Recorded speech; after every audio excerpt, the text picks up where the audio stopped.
Allora, oggi ci tuffiamo in una storia affascinante, quasi dimenticata direi, del 1513. Parliamo della battaglia di Romanengo. Esatto. E lo facciamo grazie a una fonte particolare, un testo quasi coevo, La vittoria dei romanenghesi.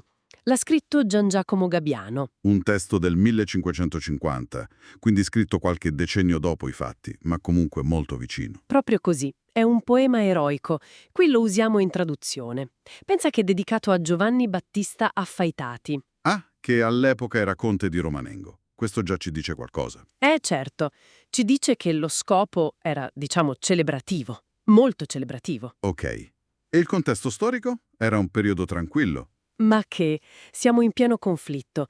Venezia controllava Crema, lì vicino, e il Ducato di Milano controllava Romanengo. E c'era questo Lorenzo Anguillara, un condottiero veneto a Crema. Sì, e lui, aveva un dente avvelenato con Romanengo, pare per un attacco precedente a un suo convoglio armato. Quindi vendetta personale. Vendetta sì, ma come vedremo probabilmente non solo quello. C'era anche la strategia veneziana, sai? Capisco. Quindi la nostra analisi di oggi cosa cerca di fare? Cerchiamo di capire gli eventi chiave, i protagonisti, insomma, come andarono le cose quel giorno. Ma sempre attraverso il racconto di Gabbiano, che era un testimone indiretto, attenzione. Certo, distinguendo la cronaca dall'epica, che in un poema del genere sarà tanta, immagino. Esattamente. Bene. Allora, partiamo da Anguillara. Prepara l'attacco. In segreto. Segretissimo. Raduna i suoi capitani, e tra cui Bartolomeo Martinengo, e, fa il classico discorso. Promette bottino, ricchezze. La solita storia. Ma sotto sotto c'è la vendetta e l'interesse di Venezia per Romanengo, giusto? Esatto.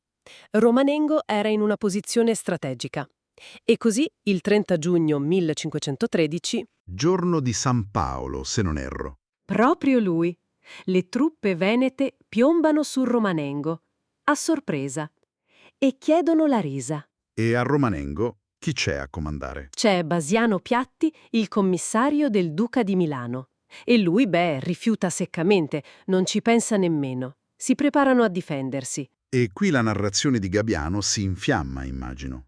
Sì, racconta di un certo Gregorio che suona la campana a martello dalla torre. L'allarme. La gente corre a rifugiarsi dentro le mura. E il padre dell'autore, Zanino Gabbiano, era lì. Sì, Gaviano lo cita, dice che suo padre osserva l'esercito nemico schierato. E che vista è? Chi c'era? Stradiotti. Ah, i famosi mercenari albanesi a cavallo, temibilissimi. Proprio loro. E poi condottieri italiani noti, Marcello Stalla, Alessandro Donato, Fabrizio Tadini, due di nome Andrea, Cristoforo Venosa, Savasto e soprattutto le bombarde, i cannoni. La situazione doveva sembrare disperata per i romanenghesi. Pochi contro tanti eppure ben armati. Decisamente. E infatti l'assedio inizia subito, molto violento. Le bombarde di un certo Ambrogio Vaselli iniziano a martellare la porta principale. E riescono a sfondarla. Aprono una breccia, sì, ma i romanenghesi non si danno per vinti. Anzi, subito, sai, tirano su una barricata dietro la porta. Geniali. Ed è qui che entra in gioco l'eroismo di cui parlavi. Proprio qui. Gabbiano tira fuori figure quasi leggendarie. C'è Matteo, il mugnaio. Il mugnaio cosa fa? Un capitano nemico, Andrea della Matrice, prova a superare la barricata e Matteo lo prende e lo respinge tirandogli addosso un macigno enorme. Incredibile. Cose da poema epico, appunto. E le donne? Ah, le donne! Gabbiano le loda tantissimo.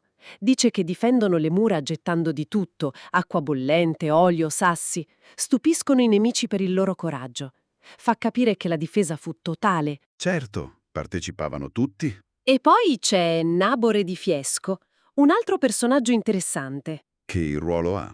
Praticamente fa il cecchino con l'archibugio, dalle mura. Ne secca diversi, anche importanti, tipo un poeta di nome Teseo che era con gli attaccanti. Mamma mia. E Gabbiano ci mette anche il soprannaturale, vero? Non poteva mancare. Racconta dell'apparizione di San Giorgio e San Paolo. Addirittura? Sì, proprio lì, a difesa della porta, mentre i cannoni sparano contro la torre. Questo ovviamente demoralizza gli attaccanti, un classico espediente per spiegare una resistenza che sembrava impossibile. Certo. Ma oltre ai miracoli c'era una guida, no? Assolutamente. C'erano Bassiano Piatti, il commissario, ed Ermete lo spagnolo. Erano stati inviati dal duca di Milano e loro incoraggiavano i difensori. Gabbiano riporta discorsi. Riporta un discorso di Piatti, molto accorato. Ricorda i suoi che combattono per la loro casa, per la giustizia. E questo, sai, carica l'ambiente. E porta uno scontro decisivo, mi pare di ricordare. Sì, un momento chiave. Gian Antonio Orsini. Il nipote di Lorenzo Anguillara. Esatto, il nipote prediletto. Preso da un impeto di rabbia, di furore guerriero, cosa fa? Supera la barricata. Da solo? Da solo. Un rischio enorme. Enorme. E lì se lo trova davanti Bastiano Piatti. Lui in persona. E? E lo affronta. Un duello drammatico, raccontato con molti dettagli da Gabbiano. Alla fine Piatti lo uccide. Wow! Un colpo durissimo per Anguillara. Durissimo, sia militarmente, perché perde un uomo chiave, sia psicologicamente. Era il nipote. Immagino la sua reazione. Furia totale. Furia totale. Devastato, ordina un assalto ancora più feroce. Fa usare frecce infioccate per incendiare le case. Cerca persino lui stesso di forzare la barricata. Davvero? No, viene ferito. La battaglia è diventata ormai una faccenda personale per lui. Ma la giornata non è finita, vero? C'è un'altra tragedia. Purtroppo sì. E colpisce proprio i romanenghesi. Nella torre. Quella difesa dai giovani. Proprio loro. Quelli che pare, con una loro azione precedente, avevano scatenato l'ira iniziale di Anguillara. Che succede? Un'esplosione accidentale. La polvere da sparo che tenevano lì salta in aria. Oh no! E muoiono tutti. Tutti quei giovani difensori. Una cosa terribile. Un'ironia tragica che Gabbiano non manca di sottolineare. A questo punto sembra davvero finita per Romanengo. Porta sfondata, torre esplosa. Sembrerebbe. Ma ecco il colpo di scena finale. C'è questo Gerolamo Zardino, Chi è? il medico del borgo. E cosa fa? Capisce che serve aiuto esterno. Corre alla vicina Soncino, che era anch'essa sotto il Ducato di Milano. E chiede aiuto. Sì, e il commissario di Soncino accetta. Ma non è finita. Zardino ha un'idea. Un vero e proprio stratagemma. C'è? Beh, si ispira a una storia biblica, quella di Gedeone. Far radunare uomini da un paesino vicino, Ticengo, ma non per combattere. E allora? Li fa arrivare con trombe e tamburi e li fa sparpagliare nella campagna intorno a Romanengo, di notte, e li fa suonare tutti insieme, Ah, per far credere che stia arrivando un grosso esercito di rinforzo. esattamente. Il frastuono nella notte doveva sembrare l'arrivo delle truppe milanesi. Geniale, ma funziona? Contro un condottiero esperto come Anguillara. A quanto dice Gabbiano, sì. Anguillara, che era già preoccupato Perché? perché aveva lasciato Crema sguarnita e sapeva che un altro condottiero famoso, Prospero Colonna, era nei Pagi e poteva attaccarla. Sentendo quel baccano? Si spaventa. Si convince che stanno arrivando i rinforzi milanesi. E così, al calar della notte, ordina la ritirata. Incredibile. Se ne vanno. Se ne vanno. Le truppe veneziane, furiose e frustrate, incendiano alcune case isolate durante la ritirata. Anguillara, dice Gabbiano, si ritira piangendo, sia per il nipote morto, sia per il fallimento dell'impresa. Che storia pazzesca.